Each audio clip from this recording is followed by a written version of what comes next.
Aqui, nesta casa eu me encontrei. Entrei e aqui dentro vi saída. Sim, foi nessa casa de amor que as benesses do labor cicatrizaram minhas feridas.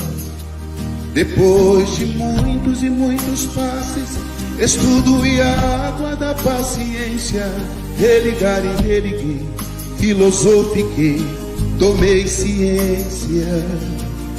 Aqui, nesta casa de oração, orei, pratiquei o evangelho. Sim, foi nesse pouso espiritual que eu conheci a vida real. Rompi de vez com um homem velho. Depois de muitas e muitas preces, palestras e água da fé, religar e religuei. A casa, quando é santa, é posto de emergência, hospital de alma, dissipando dores, transcendentes traumas, frente de serviço que a todos levanta, pronto atendimento de Deus, oh Santa Casa Santa. Eu fiz amigos do peito, pessoas com quem posso contar, atendimento fraterno, culto do evangelho no lar. Sim, nessa oficina de Jesus, chorei cantando quanta luz, com as vibrações desse lugar. Depois de muitas e muitas quedas, me fortalecendo na fé, religar e reerguer. A casa, quando é santa, é posto de emergência, hospital de alma, dissipando dores, transcendentes traumas, frente de serviços que a todos levanta, pronto atendimento de Deus, oh Santa Casa Santa.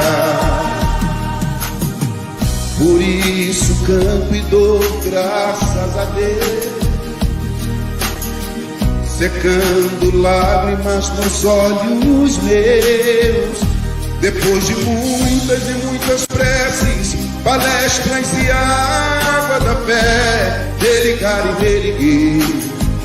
Toda casa, quando é santa, é posto de emergência, hospital de alma, dissipando dores, transcendentes traumas, frente de serviços que a todos levanta, pronto atendimento de Deus, oh Santa Casa Santa. Posto de emergência, hospital de alma, dissipando dores, transcendentes traumas, frente de serviço que a todos levanta, pronto atendimento de Deus, Santa Casa Santa. Frente de serviços que a todos levanta, pronto atendimento de Deus, Santa Casa Santa.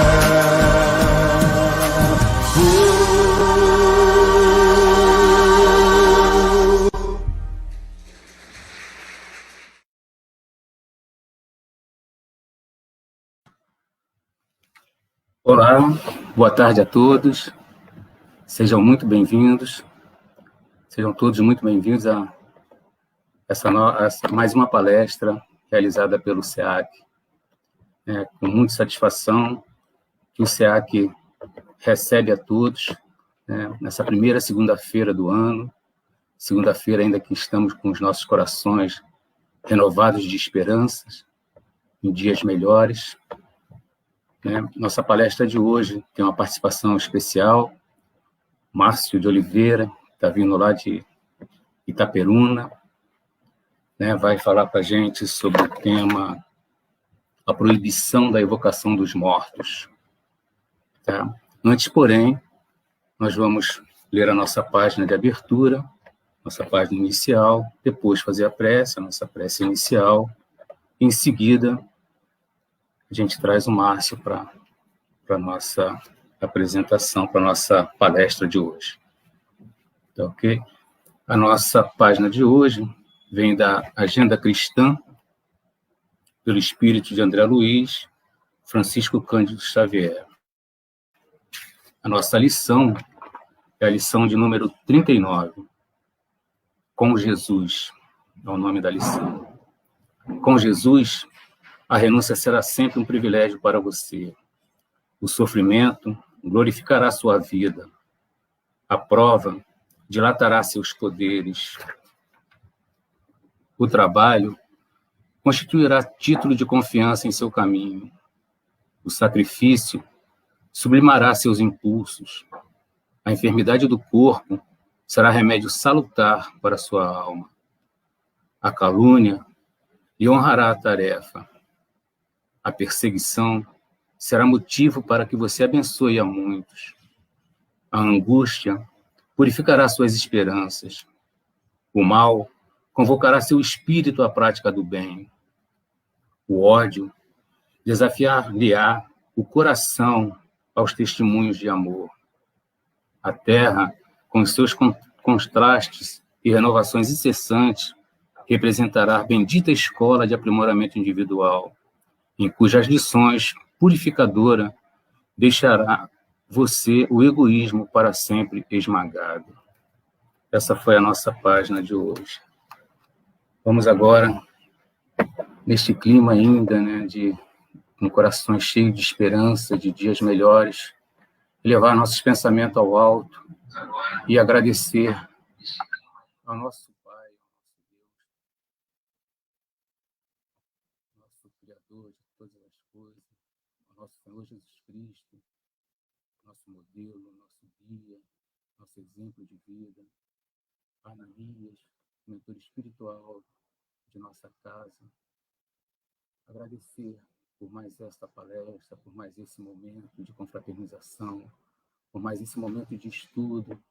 Agradecer ao Márcio que as suas palavras, que a sua palestra de hoje chegue aos lares de todos que estão nos assistindo, chegue com clareza, toque ao coração de todos, que todos compreendam e pratiquem os ensinos que nos serão dados nessa tarde de hoje, Pai. Quero agradecer também por mais esse ano que está se iniciando, né, por essa segunda-feira, por essa primeira segunda-feira de ano, que representa, a segunda representa o dia do trabalho, né, o início de todos os trabalhos, que tenhamos nossas tarefas bem-sucedidas no nosso centro, que tudo corra bem, que os nossos tarefeiros tenham saúde, todos, enfim, tenham saúde, para dar continuidade ao trabalho realizado pelo SEAC. Desde já, Pai, te agradecemos por essa tarde de estudos. E agora eu vou convidar o nosso Márcio Monteiro, de Itaperuna, que vai nos presentear com sua palestra de hoje. Márcio, a palavra é toda sua.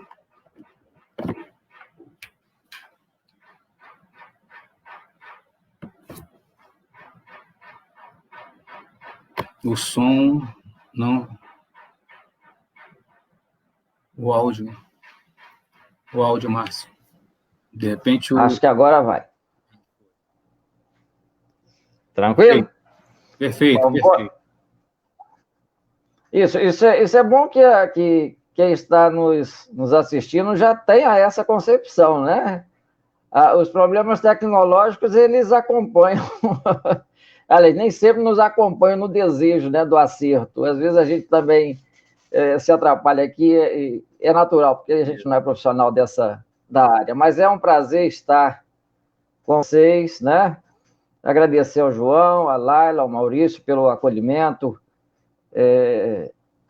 reforçar aí a tese que eu estou sustentando de que nós não temos a verdadeira noção de todo o trabalho que envolve, né, dos companheiros encarnados, eu estou dizendo, para que a palestra, o momento da palestra, a reunião virtual, né, ela aconteça. Então, de fato, é para a gente agradecer e valorizar o trabalho de vocês pela dedicação. Bom, então, os companheiros Ok, do Marcos, SEAC... eu vou deixar você agora, hein? Vou sair, vou deixar você na sala, tá? Boa palestra aí. Joia. Obrigado, João. Então, companheiros do SEAC, do Centro Espírita Amor e Caridade, vai aqui o meu abraço. A alegria de estar podendo, nessa tarde, discutir e conversar com vocês a respeito do tema que o João já mencionou, que vem a ser da proibição da evocação dos mortos, encontrado no capítulo 11 do livro Céu e Inferno.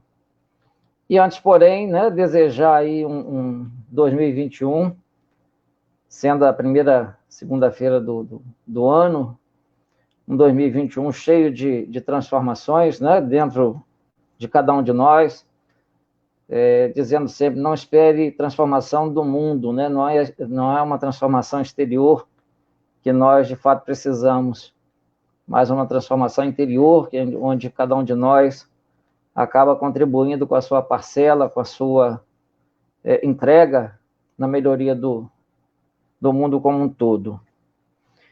Bom, inicialmente, eu preciso dizer que, assim, o tema, né, ele não me parece nem muito complicado, nem muito difícil da gente compreender. E aí cabe ao palestrante tentar buscar elementos, juntar elementos que possam contribuir no entendimento, na compreensão de todos. Eu tenho um roteiro para cumprir, espero que possam acompanhar também o desenvolvimento do estudo, e como o João mesmo já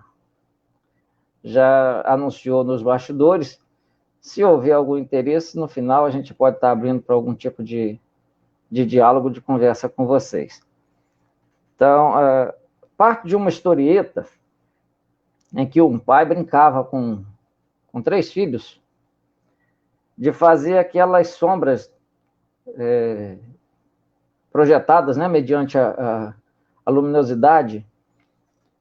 Quem tem filho pequeno aí, ou mesmo na infância pôde brincar disso, se coloca, né, um lençol aberto à frente, a luz, né, projetada, e se faz com alguns movimentos com a mão, e esses movimentos vão dando formato ali a algumas imagens. E o pai fez a imagem de um cachorro, né? E pergunta a filha pequena o que ela estava vendo. E a filha diz, eu estou vendo um cachorro. E a segunda, já aproveitando o gancho da primeira, diz, e ele é muito bravo, olha que cara de feroz que ele tem. E a terceira, já motivada pelas duas, diz o seguinte, é um cão policial. Olha só a orelha dele como é. Companheiros, nós temos nessa historieta 3 impressões de um mesmo objeto, né? De um mesmo desenho, de uma mesma imagem. E penso, apropriando dessa historieta, trazer para o nosso entendimento de que a nossa concepção, o nosso entendimento em relação às coisas, ele também acompanha a nossa maturidade espiritual. É fato que aquilo que nós lemos ou que nós tivemos a possibilidade de conhecer há 10 anos atrás, há 20 anos atrás, se nós procurarmos ver, ler, né, dependendo do que se trata, esse objeto, nos dias atuais, nós teríamos outras impressões, tenho certeza disso, a respeito do mesmo objeto. O que num futuro próximo ou longínquo, se tivermos a possibilidade de fazer a mesma análise, nós também teremos outras concepções ou outras verdades relacionadas ao mesmo objeto. Nós observemos que o objeto é o mesmo. O que muda é o nosso olhar, é a nossa visão em relação àquilo que está sendo visto. E eu posso estar fazendo a ponte com essa historieta em relação ao que nós estaremos estudando, né, a respeito da proibição da evocação dos mortos. Bom, Márcio, mas isso aconteceu mesmo? Aconteceu, foi fato, né? Fato que marcou um período histórico, um período com uma cultura, um período com uma sociedade estruturada dentro de um molde singular, particular, próprio. O que hoje, se nós pensarmos em aplicarmos a mesma sentença ou termos o mesmo olhar para o mesmo fato, tenho certeza, né, e a gente vai ver isso até o final, que já teria sido bastante modificado a nossa visão e o nosso entendimento. Eu vou trazer o texto, a leitura do texto de Deuteronômio 18, de 19 a 12, em que se diz o seguinte: quando entrares na terra que o Senhor teu Deus te der, não aprenderás a fazer conforme as abominações daqueles povos. Não se achará entre ti quem faça passar pelo fogo o seu filho ou a sua filha, nem adivinhador, nem prognosticador, nem agoureiro, nem feiticeiro, nem encantador, nem necromante, nem mágico, nem quem consulte os mortos, pois todo aquele que faz tal coisa é abominação ao Senhor. Pois todo aquele que faz tal coisa é abominação ao Senhor. Observa que nós estamos trabalhando com uma leitura de Deuteronômio, que é o 5º livro do conjunto, né, do Pentateuco de Moisés, e que forma aí os 5 primeiros livros da Bíblia, também conhecido lá como Torá, né, que é a Gênesis, Êxodo, Levítico, Números e Deuteronômio. Esses 5 livros estão atribuídos a Moisés, que é o nosso personagem principal aqui nesse contexto. Nele nós vamos encontrar, ou neles, né, nós vamos encontrar leis que nos vão chamar bastante atenção pela humanização dele, pela preocupação com o ser humano, como também vamos enxergar situações onde o retrato da violência, do radicalismo é bastante forte, né? É bastante presente. Bom, mas apresentado aí o tema e basicamente o texto que nós vamos trabalhar em cima dele, eu quis fazer, né, eu trazer uma construção, uma organização de estudo, que a palestra nada mais é do que isso, em que eu começo pela civilização, pelos espíritos que habitavam, né, pelos povos que habitavam a Terra nesse período. Na obra A Caminho da Luz, ela foi escrita em 1938, só para a gente ter uma ideia desse tempo, o Francisco Cândido Xavier, e Emmanuel relata traz para o nosso conhecimento as características dos povos que compunham a organização da Terra, né, desde os primórdios. E nós vamos encontrar ali, dentre eles, o povo hebreu, judeu, com algumas características interessantes para que a gente pudesse compreender, ou que a gente possa compreender, até porque que o Cristo, né, vem junto a esses companheiros.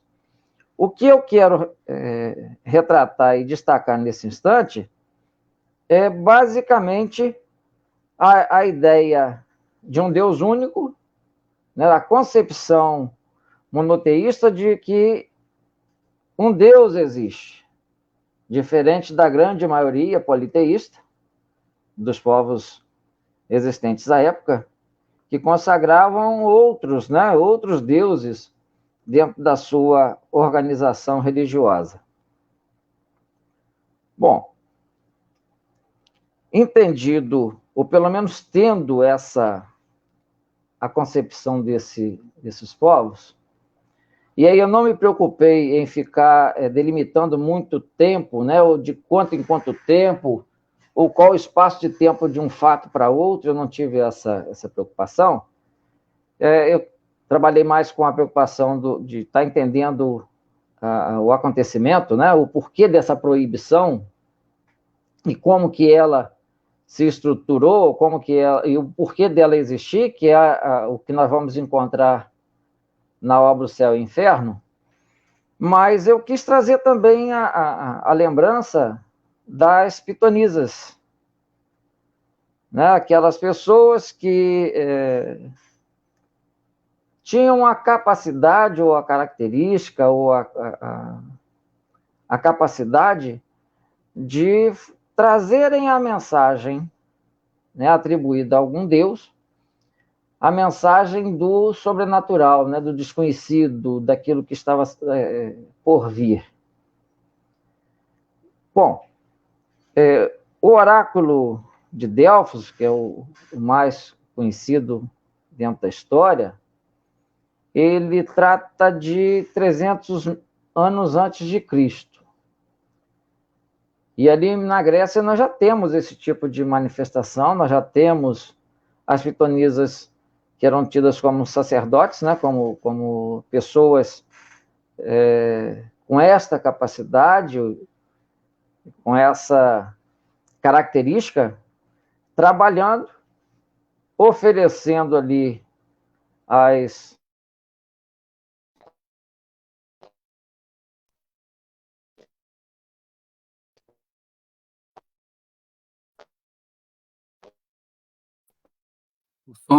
O som, Márcio, o som saiu, Márcio.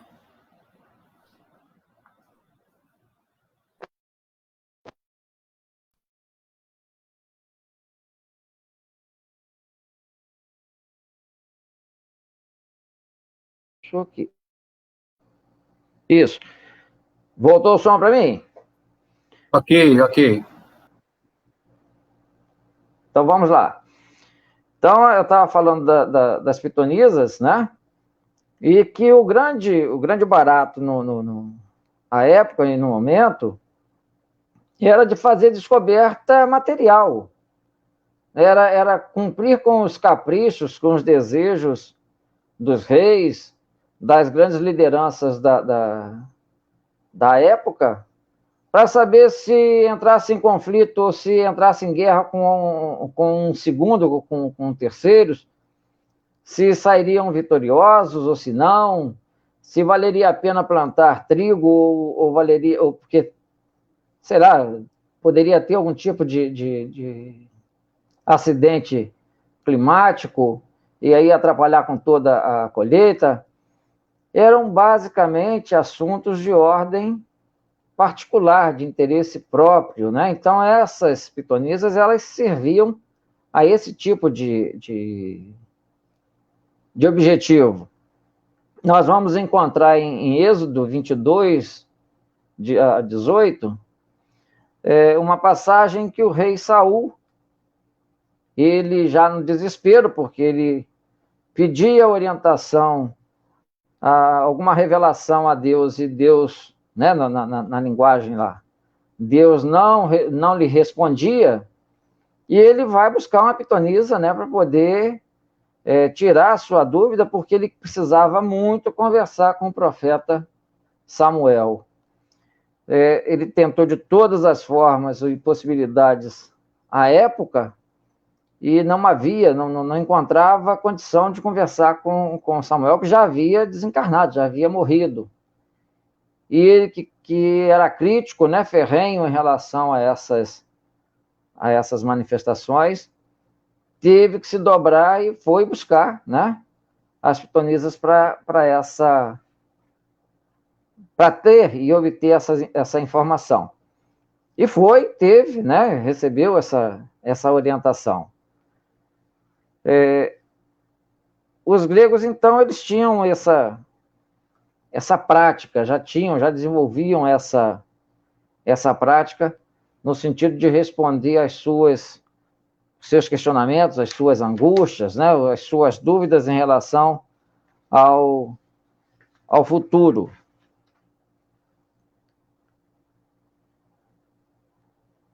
Pegando aí agora, ou tentando fazer um entendimento em relação a Moisés, quando nós pensamos em Moisés, nós estamos pensando em pelo menos aí a 1500 antes de Cristo. Isso é bastante tempo, né? E alguns estudiosos, alguns historiadores acreditam que a passagem de Moisés pelo Egito, né, a sua formação, principalmente com o faraó Akenaton, deu a ele, né, essa condição monoteísta, essa formação espiritual, né, religiosa, em relação a um Deus único. Isso é importante, ou foi importante, até porque nós vamos fazer a relação com a passagem da proibição do culto, né, com os mortos, de evocação dos mortos, de uma forma também mais consciente. Quando Moisés, em tese, proíbe essa manifestação, nós já precisamos entender que não se trata de uma revelação, não se trata de uma manifestação divina, de ordem divina. Nós estamos falando de um entendimento muito mais civil. A gente sabe, e a própria história já demonstra, que o que nós temos de revelação de ordem divina por Moisés são os 10 mandamentos, né? E atrelado a isso, nós temos, ou paralelo a isso, nós temos várias colocações ou vários entendimentos ditos, né, e organizados legalmente por Moisés, em sinal da organização do seu povo, da sua sociedade, né, da sua comunidade como um todo. Então, é preciso que a gente faça essa distinção. Quando há a proibição de evocação dos mortos, nós estamos falando de uma concepção de uma liderança dentro de uma comunidade que, entendendo a necessidade de trabalhar a concepção de um Deus único, estabelece uma lei, e até mesmo com punição severa, né, com morte, para aquele que saísse que não cumprisse esse tipo de ordem. Para que esse povo, quer dizer, se estabelece essa lei, para que esse povo se mantivesse dentro de uma concepção também ideológica de convicção de um Deus único. Tentando ilustrar isso para a gente entender, você imagina alguém tentando estabelecer um princípio ideológico E, de repente, ele tem a possibilidade de estar consultando A, B, C, D, e cada uma dessas letrinhas com um tipo de resposta diferente da ideologia que se quer implementar. Né? Não seria muito favorável. Teria, sim, muita dificuldade para se fazer, para se estabelecer essa organização.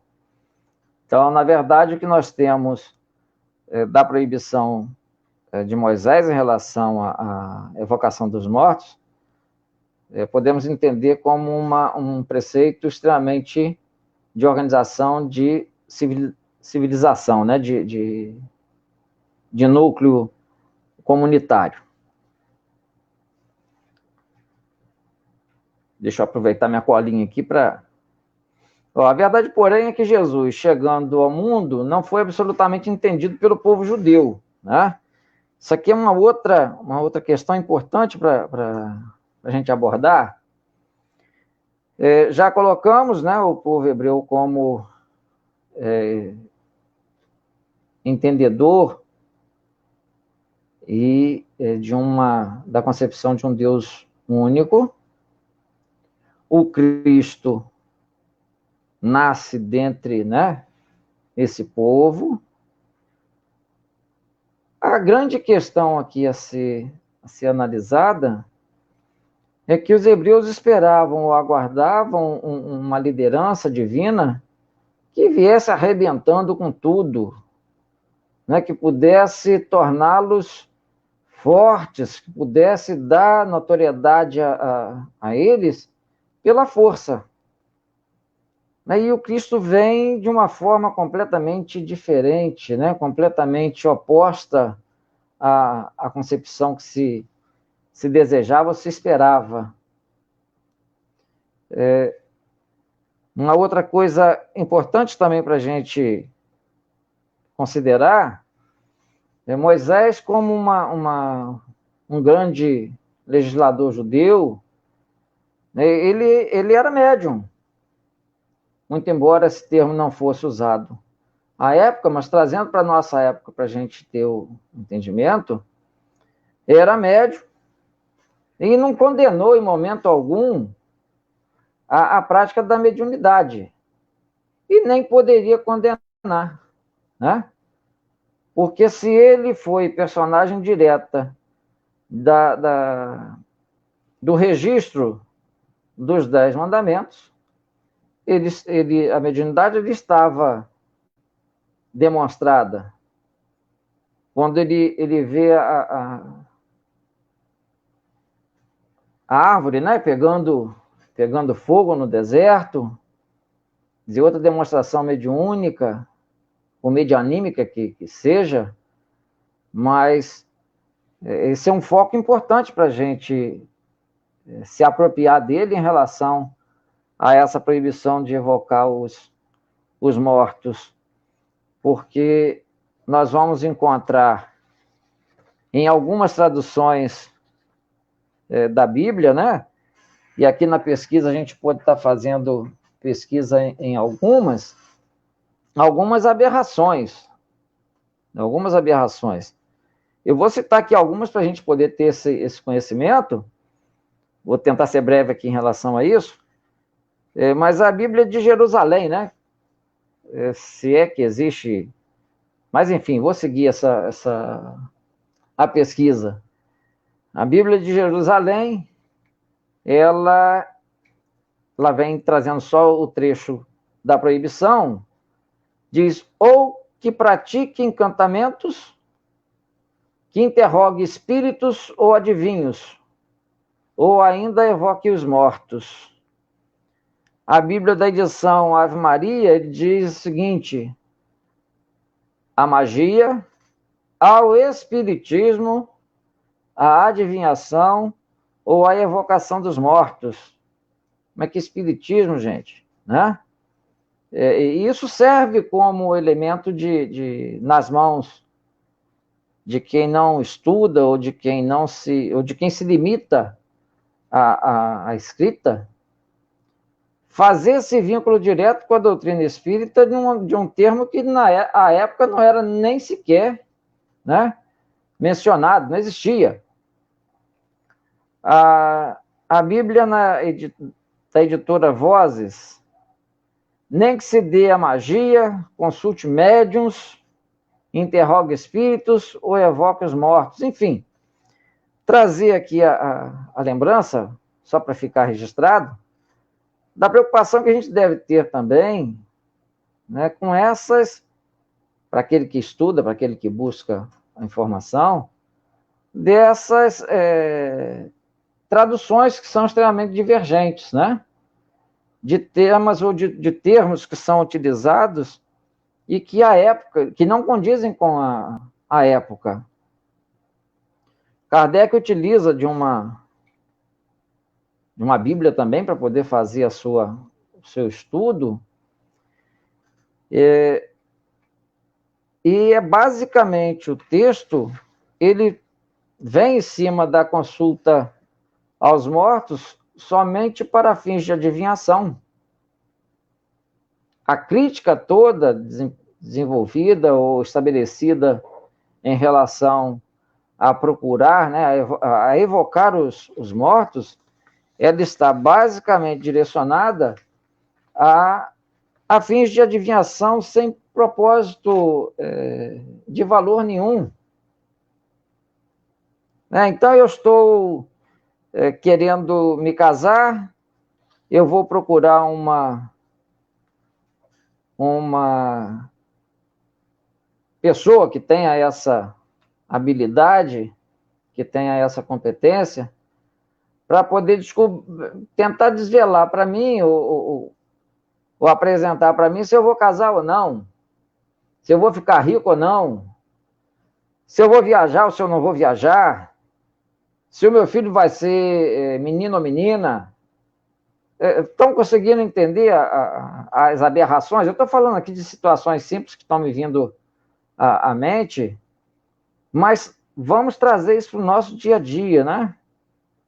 Qual tem sido a nossa preocupação enquanto espíritas, ou a nossa conduta enquanto espíritas, em relação às orientações que nós buscamos, que nós recebemos. São muitas as casas espíritas, assim eu creio, que oferecem o atendimento de consulta espírita. Não sei se a casa oferece, mas o que é que nós temos buscado, o que é que nós estamos indo buscar quando temos algum tipo de possibilidade dessa natureza? Eu fiquei por 10 anos, a nossa casa oferece, né, o Grupo Bezerra de Menezes oferece esse tipo de trabalho em Itaperuna. E eu fiquei durante 10 anos consecutivos, eu falo como escriba, né, da entidade. E assim,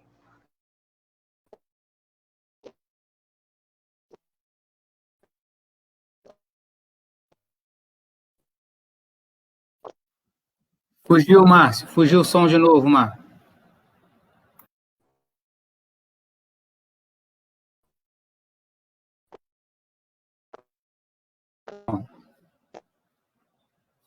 Não, ainda não. Voltou, não.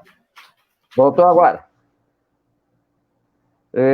Falando da minha experiência de 10 anos como escriba no atendimento de consulta espírita às pessoas da comunidade, né, da própria casa espírita.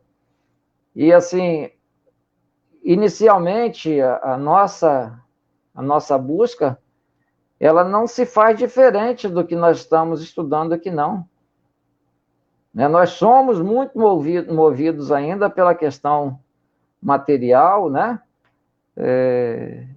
Mas, enfim, o que eu gostaria de destacar desses 10 anos de trabalho junto às consultas espíritas é o quanto a espiritualidade é sábia em aproveitar de uma situação, aproveitar no bom sentido, né? Tá, entre aspas, isso daí, de aproveitar de uma situação onde eu, que aparentemente desconheço, ou às vezes até incrédulo mesmo em relação ao que está sendo, ao que será passado, ao que será informado, me transformo a partir da orientação que vem da espiritualidade, não em resposta àquilo que eu gostaria de ouvir, mas em resposta àquilo que eu preciso ouvir, né?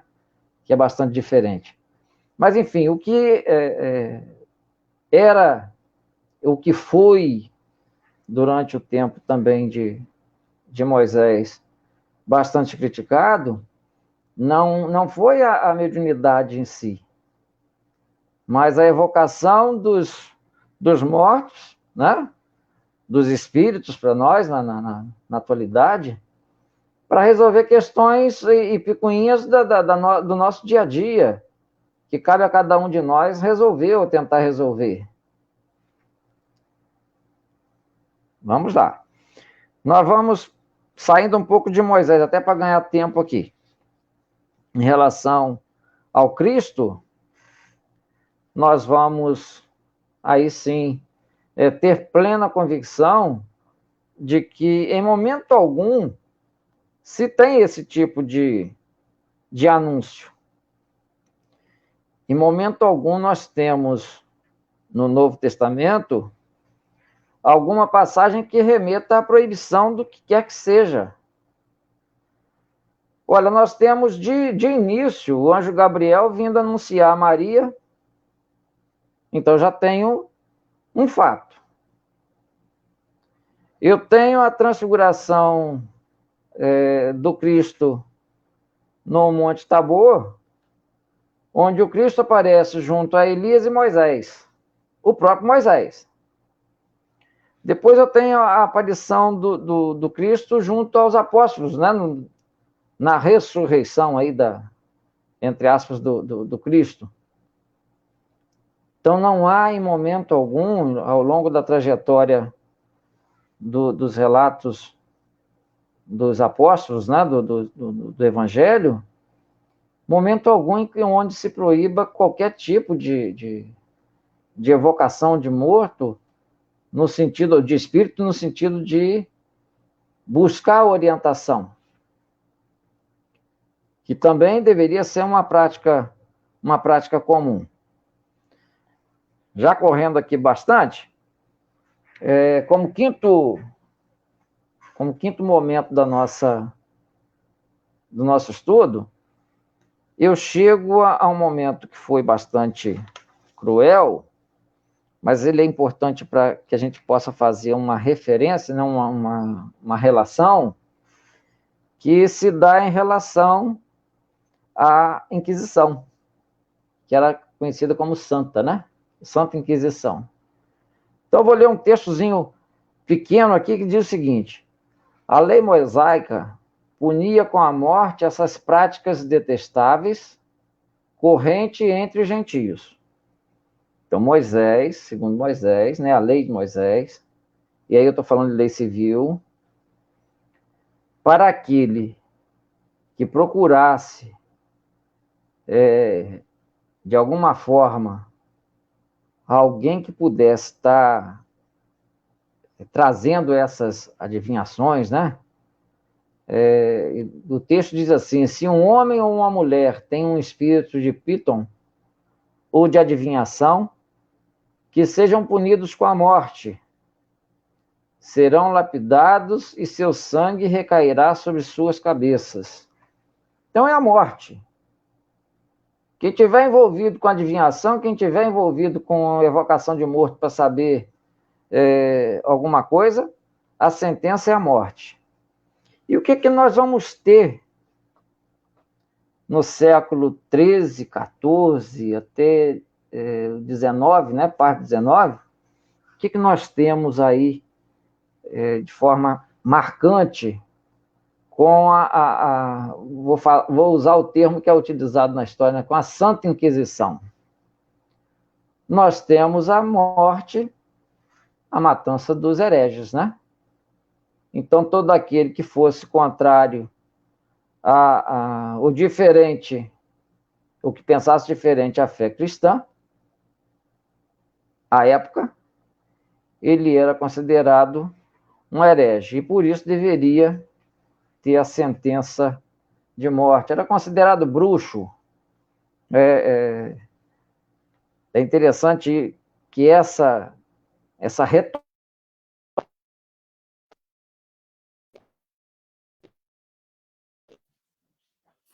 Fugiu, Márcio. Fugiu o som.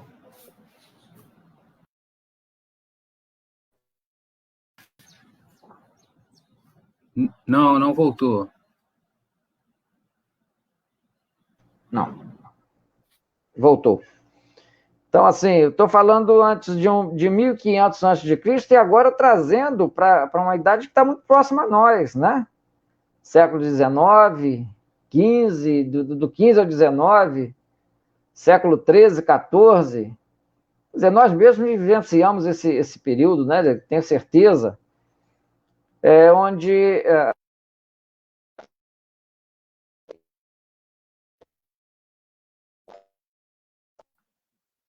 Tá fugindo, Márcio. O som, Márcio.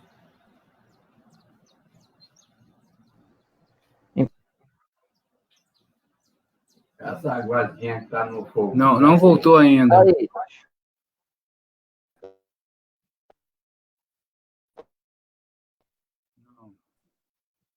Não estabilizou o som, não, Márcio.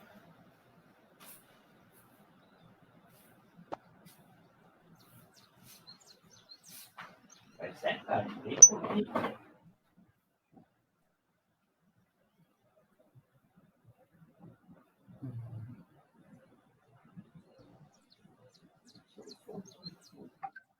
Tá fechado o som, agora abriu. agora viu? Vamos lá? Foi. Então tá. Eu estou falando aí de séculos que estão muito próximos a nós, né? E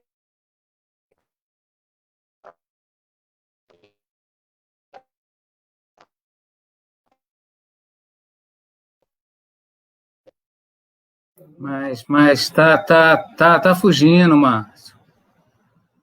Não tá dando estabilidade. Será que se tirar o fone melhora? Não sei. Se tirar o fone, a conexão... Ele está fechado agora. Agora está fechado. Está fechado o microfone. O microfone está fechado. aí, posso fazer esse teste? Fica Tá melhor bom. assim? Ah, sim.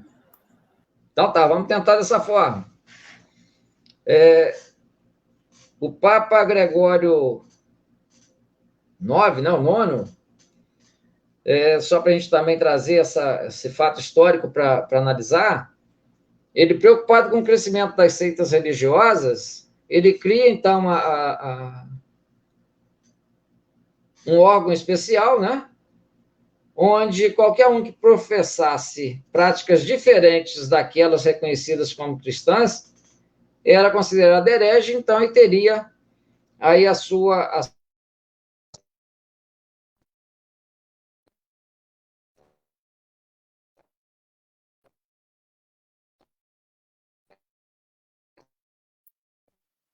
Caiu de novo, Márcio. Hein, Márcio?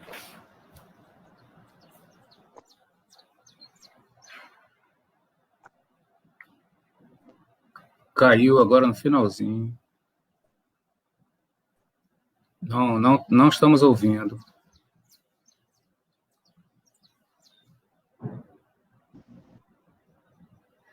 Fechou, tá fechado, Gabriel. É engraçado. Bom, mas enfim, situações que no tempo passado, né, eram tidas como absurdas, séculos bem próximos ao nosso, nós acabamos resgatando esse tipo de procedimento, né? Então, assim, a caça às bruxas foi um período extremamente marcante na história, onde os interesses capitalistas, né, o interesse material, ele sobrepôs a qualquer tipo de visão humanitária, né, humana. E assim, para a gente caminhar já para nosso final, vou fazer aqui a leitura só de como que a coisa acontecia. Olha só, um grupo de monges do Santo Ofício, né, ligados à Inquisição, chegava a uma aldeia, reunia a população na igreja, onde as pessoas iam confessar. E no que elas confessavam, elas poderiam ou não serem livradas das penas. E eram, assim, um tipo de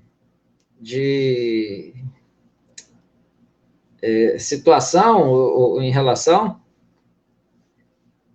onde se incentivava a delação premiada, né? A tão conhecida atualmente delação premiada.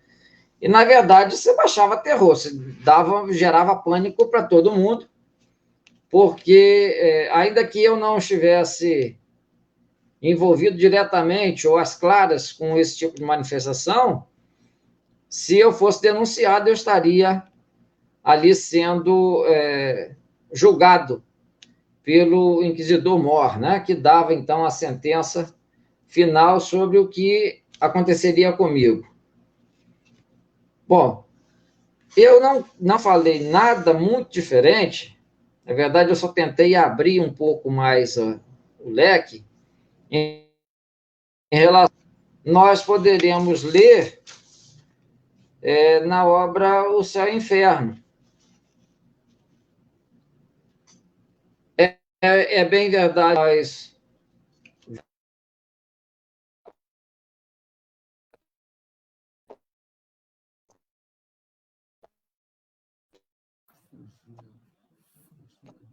Fugiu, Márcio.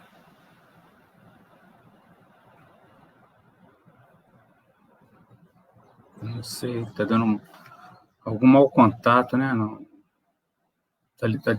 Tá desligado agora. Está desligado o áudio, isso. Está desligado. O microfone está fechado. Ok. Um outro contexto social, político, religioso, e a partir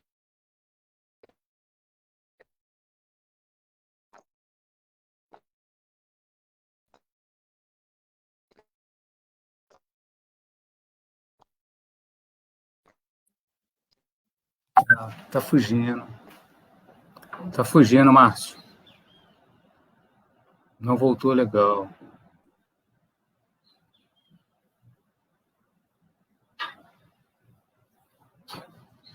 Tá fechado, agora tá aberto.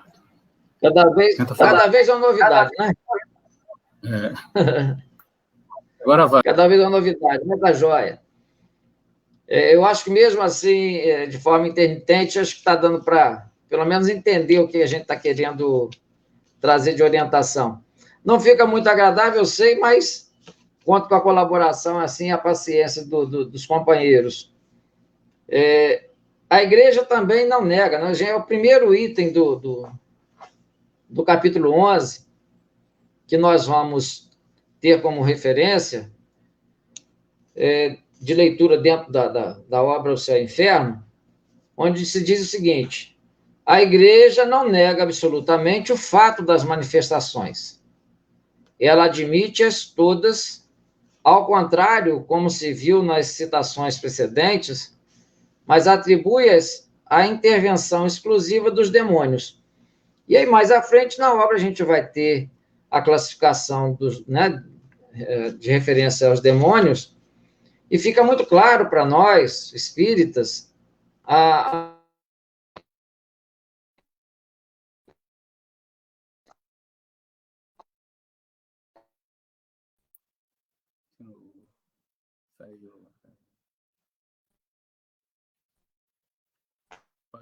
Parou em nós espíritas, fica muito claro para nós espíritas que você parou. Tá fechado o microfone. Para nós espíritas, fica muito, muito tranquilo esse entendimento, que a partir do momento que você atribui alguma coisa ao demônio, você distancia ou dificulta qualquer tipo de conversa. Porque você traz o demônio com a mesma força de Deus, né? E a gente sabe disso. O que nós vamos encontrar também como discurso dentro da obra Céu e Inferno é que, muito embora a igreja não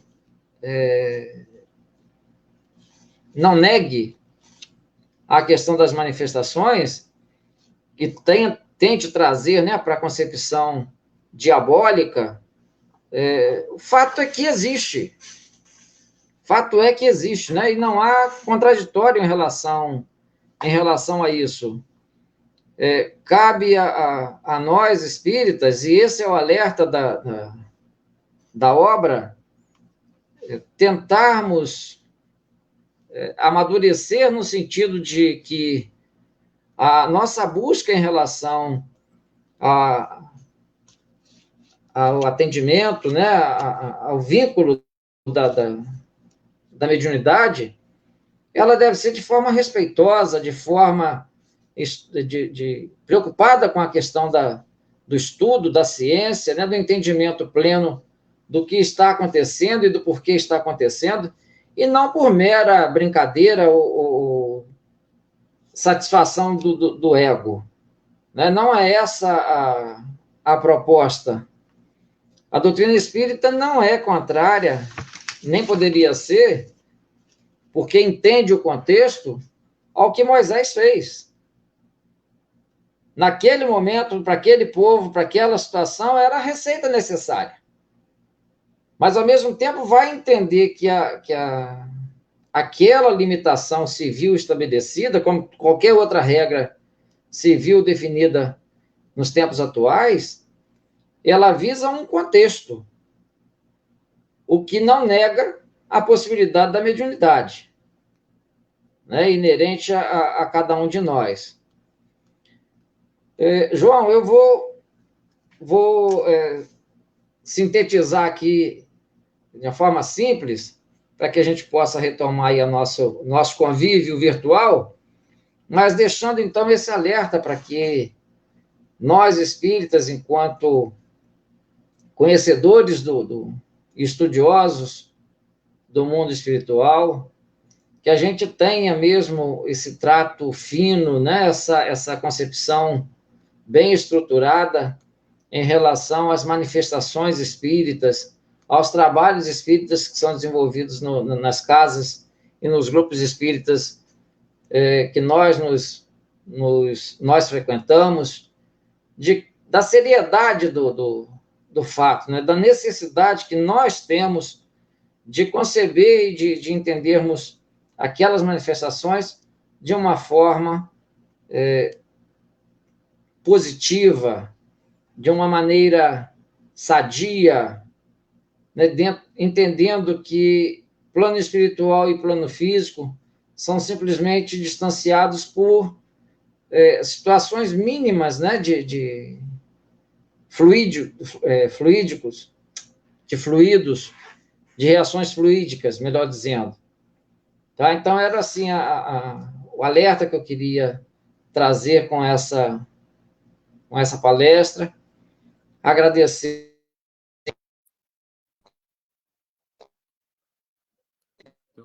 Teu som quebrou de novo, teu som fugiu de novo, Márcio.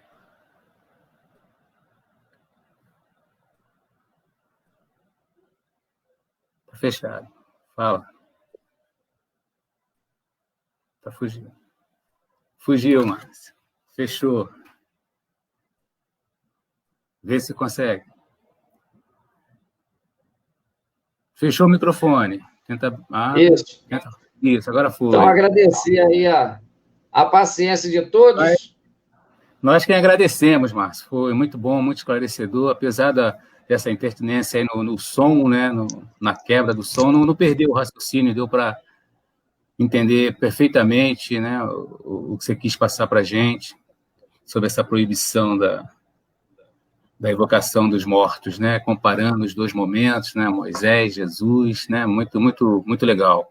Então, em nome do Centro Espírita Amor e Caridade, a gente quer te agradecer, né, e te convidar para você fazer a nossa prece de encerramento. E dizer que a casa está sempre aberta para você, sempre que quiser, nos visitar. Estamos de portas abertas. Por enquanto fechadas, né? Mas em breve estaremos de portas. Ok, Márcio? Muito obrigado, já. João, eu quero agradecer aí. E vamos, então, ao nosso momento de prece, de agradecimento. Te agradecemos, Jesus, pela oportunidade que nos foi dada, te pedindo por cada companheiro que, em sintonia com as nossas vibrações, se encontra, que o teu amor, que a tua paz os envolva hoje, agora e sempre, mestre. Que assim seja.